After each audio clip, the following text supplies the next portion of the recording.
Nowadays, our phones have become such an integral part of our lives that we use them for work and we use the same device for entertainment. But the problem is when it comes time to do our work, we're using the same device that's surrounded and filled with distraction that we use to entertain ourselves. So the question is, how do you stay focused and do your work despite having all those distractions at your fingertips? Well, in this video, I'll show you the system that I use to solve that problem. The first thing you'll have to do is you'll have to come up with your workflow. Your workflow will involve the step-by-step actions that you will take, and they will lead to an outcome or a particular objective. So that's your target. The reason why you need a workflow is so that you can identify what functions you're going to need from your phone and what apps you're going to need from your phone. Okay, in my case, I have to write a Twitter post that turns into Facebook, and I write a blog post from it, and then I post it to my website and another blog that I'm writing for, and then I create a YouTube video using the blog post as a guide, and then I send out a newsletter and I link the video in there. So that's my step by step, my workflow. So this is an example of, this is my Notion page that just captures all of this. So it streamlines it so that everything flows from one end to the next. Okay, once you've picked out your workflow, you've identified your workflow, the next thing that you'll do is you'll pick out the apps that you use for that particular task. Okay, just to make it clear here that your workflow can be different in different contexts. For example, my workflow for my primary job, my day job, is different workflow from my workflow when I'm doing my content creation for my business at home, and which can be different for whatever it is. For how many other roles and contexts that you are in, you need to create a different workflow for those particular tasks. Now, the more accurate you are with coming up with your workflow and the things that you'll need, you'll see that the more likely you are to stay on target and stay on point and not drift to other apps or to other screens, and that will cut down significantly on your distractions. Once you've identified the apps that you use, you'll see that your most used apps, you place them around or closer to where you're going to reach. So they're easier for your thumb, whichever finger that you use to touch or to select the apps. The most used apps stay closest to, and then you make your way away. The less used apps are further away from your hand, from your finger, so you're less likely to use them. It makes sense saying it out loud like this, but it didn't click to me. So, and then the same principle applies for that one screen, your screen that you're working on, your home screen, and then it goes further away. Apps that are spread out from the screen and apps that are on other screens, the further, so because you can have multiple screens.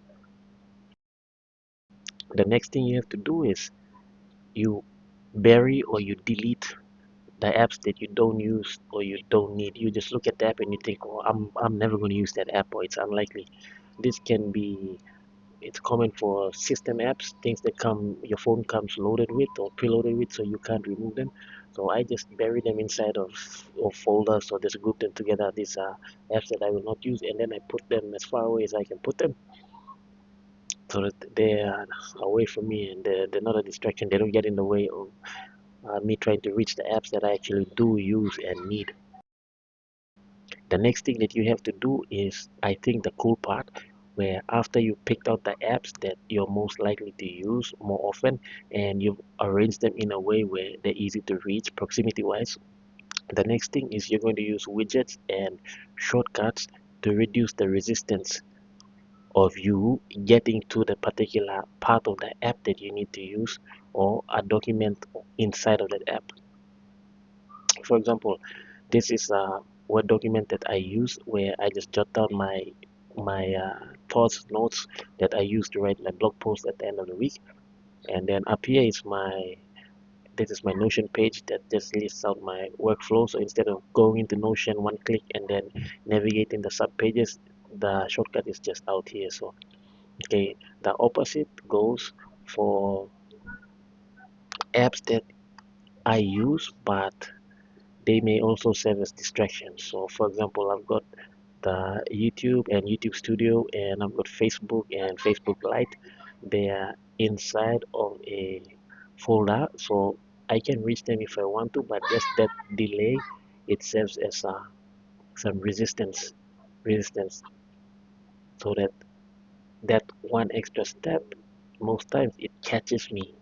I catch myself and then think, "Hey, why am I doing this?" Because if it's just readily available, then it becomes like we do it out of reflex. We just tap on the icon, and I arrange it in a way where it's further away from my thumb, so it takes a few steps to get to those apps. So even though I do use them, but that's the trade-off where I can access them, but it has to be more intentional. I think the final part is the best part. This is the game changer where I didn't realize for such a long time this is what was happening. Your phone comes with a home screen, the default home screen. But the catch is it doesn't have to be the default home screen. You can change the home screen, meaning not only can you pick and choose what apps and icons go on it and how you can arrange them, but you can also set a completely different screen and you can make that your home screen, but not permanently. So for different contexts and different workflows, you can have a different home screen.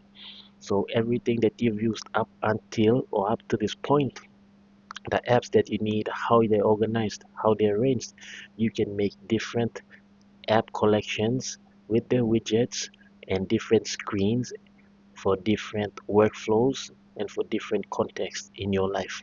So I have a workflow here with its own home screen for work, and it's different from the workflow for my work when I'm at home, and it's different from when I'm not doing any work. And at any one time, you can simply go and you can make that home screen become the home screen for that particular task. And when you're no longer in that context, you can switch to whatever home screen that's relevant. Now, this has been an absolute game changer for me, because if you do this right, you'll find that that's your home screen.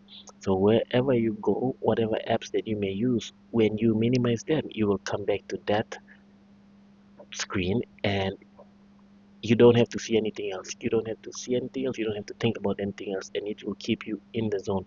And if you want to take your working to the next level, if you want to give yourself that tunnel vision and really bury yourself, you can eliminate other screens and you can make your work screen become your home screen, so that that becomes your default mode. It's not recommended for everyone, but maybe we'll talk more about it in our next video. But thanks for watching.